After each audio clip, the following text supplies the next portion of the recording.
इकबाल और पाक फ़िज़ाइया के शाहीन झपटने पलटने और पलटकर झपटने को तैयार। पाक फ़िज़ाइया अकेडमी असगर खान में कैडेट्स की ग्रेजुएशन परेड कुछ देर बाद। वज़ीर आज़म मोहम्मद शहबाज शरीफ ग्रेजुएशन परेड की परवकार तकरीब के मेहमान खुसूसी होंगे।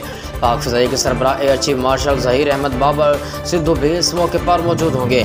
वज़ीर आज़म मोहम्मद शहबाज शरीफ गार्ड का मुआयना परेड से खिताब करेंगे।